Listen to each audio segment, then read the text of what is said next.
Энэ удаагийн дугаараар та бүхэндээ оюун ухааныг хоргожуулах Японы 8 дадал зурсны талаар мэдээлэл хуваалцж байна. Японы соёл мэдэрч судал суурилсан оюун ухааныг хоргожуулах 8 зурсал нь тархины архаг ядаргаа, стрессийг бууруулж бүтэмжийг нэмэгдүүлдэг. Эдгээр дадал шинжлэх ухаанаар батлагдсан Шинрёку буюу ойн байна. Икигай буюу зорилготой амьдрал, Дайзен буюу чимээгүй суух бясалгал, Ваби-саби буюу төс бус байдлыг хайрлах ухаан, Харахачибу буюу 80% дүрм, Кайзен буюу 1% тасралтгүй шинжилэлт, Аншари буюу орон зай минимализм, Оматанаши буюу чин сэтгэлийн тус ба талархал зэрэг орно. Эдгээр зуршлуудыг судалж өдөр тутмын амьдралдаа хэрэгжүүлэх боломжтой. Нэгдүгээрт нь Шинрёку буюу ойн байрны талаар танилцуулъя. Ойн усанд орох гэдэг нь бүх мэдрэхүйгээрээ байгалыг мэдрэх дадал юм. Ойн байнг гэдэг нь урт хугацаагаар ойн модонд алхаж хүрээлэн буй орчноос сайхан мэдрэмж авах гэсэн үг. Японоор ойн усанд орох гэсэн утгатай Шинрёку гэдэг нь ойн орчинд өөрийгөө эмчлэх аргыг хэлдэг. Энэ оюун ухааныг тайвшруулж бясалгалтай адил үйлчлэгтэй байна.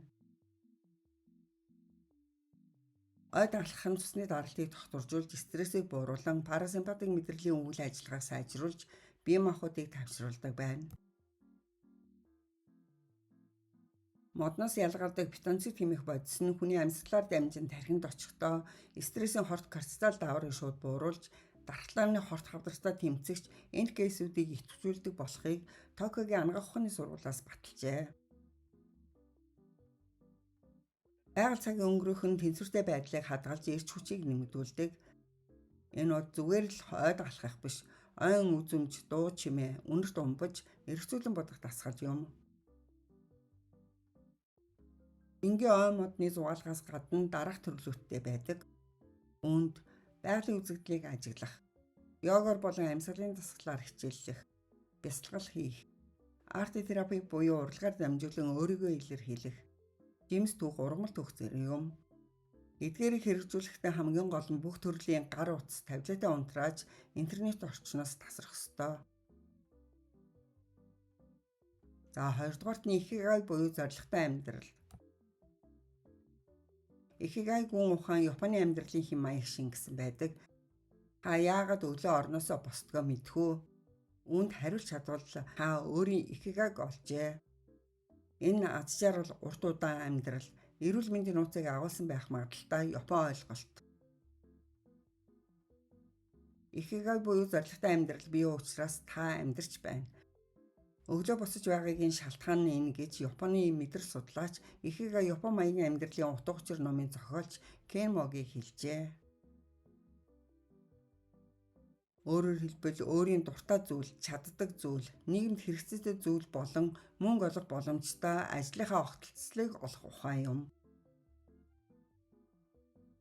Өөрт таалагддаг, таашаал өгдөг ажил үйлийг олох нь маш чухал бөгөөд ингэснээр амьдрал утга учиртай болж танд амьдралаас юу хэрэгтэйг олоход тус болдог гэж энэ номын зохиолч үзэж байна. Амьдралын тодорхой зорилготой байх нь тархийг гарах, депресд орохоос бүрэн хамгаалж, дэн хийгийн үзүүрийг хамгаалах тэлмэр богиносгоос сэргийлдэг. Икигай нь Японы баяр баясгалантай амьдралын нууц юм. Өдөр бүрийн зорилго, утга учиртай байх нь оюун санаа ба биеийг залуу байлгадаг. Гуравдугаарт нь зайзан буюу чимээгүй суух бясалгал. Зэн буддизмын гол дадал болох зөв байрлалаар сууж амьсгалаа удирдан одоо цагтаа төвлөрөх ёстой. Энэ тархинд иргэдэг элдвээ хэрэгцээгүй бодол, ирээдүйн айдас, өнгөрсний харамслыг шүүж, оюун ухааныг хоргожуулна. Өдөр бүр 5-10 минут цэг сууж зөвхөн амьсгалдаа анхаарлаа хандуулах дадал юм.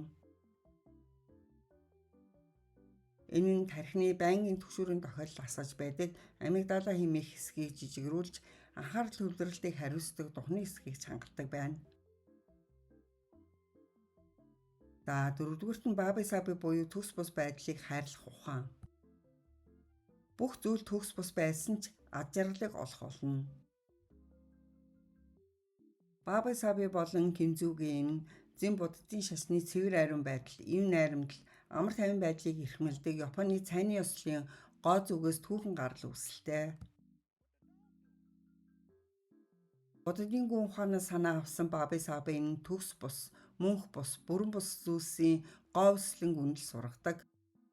За Бабе Сабе гэдэг үгийг Бабын даруухан энгийн, Сабе гэдэг нь ганцаардл амар тайван байдлыг сунгахтай үг юм.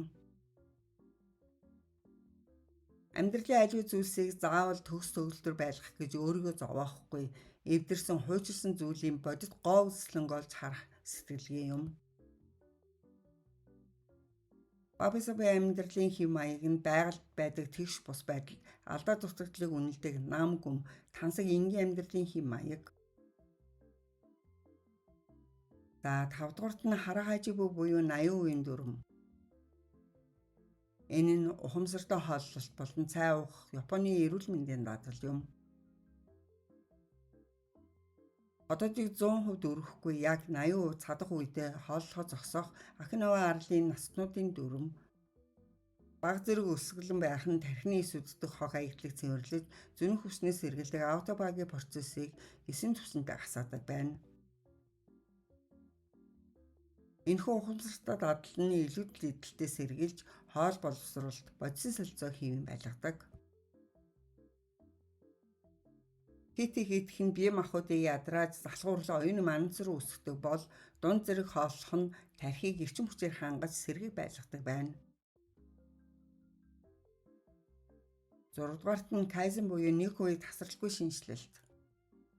Нэг дор том өөрчлөлт хийх гэж зүтгэлгүйгээр өдөр бүр нэг хувиар өөрийгөө сайжруулах зуршил юм. Энэ том зорилгын өмнө түүхтэс стресстэж, ажлаа хойшлуулах хам шинжээ сэргийлж, тархинд айдас үүсгөхгүйгээр урам зориг допамин даврыг жигд ялгаруулж, шин зуршлыг хамгийн амархан хэвшүүлдэг юм. Том ажлыг маш жижиг хэсгүүдэд хувааж өдөрт ядаж нэг жижиг алхам урагшлах хэрэгтэй. 7 дугаарт нь даншари буюу орон зай минимализм. Гэртээ байгаа хэрэгэлдэггүй хуучин ий зүйлсийг хаях бэлгэлэх замаар орчны цэвэрлэг үйл явц юм. Гэр замбраагүй байх нь нүдээр дамжин тархийг тасралтгүй мэдээлэлээр бөмбөгдөж алд стресс үүсгэх тул орчны цэвэрлэх нь тархийг шууд амраадаг байна. Гадаад орчин цэгцтэй байх тусам дотоод сэтгэл зүй дагаад тайван тодорхой болдог. За 8 дугаарт нь омота нааши буюу чин сэтгэлийн тус ба талархал.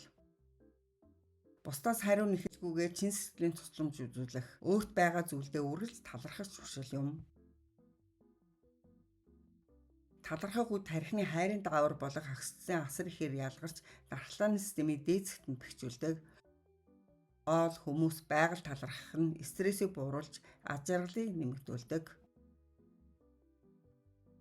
За анхааран сонсон та бүхэндээ баярлалаа.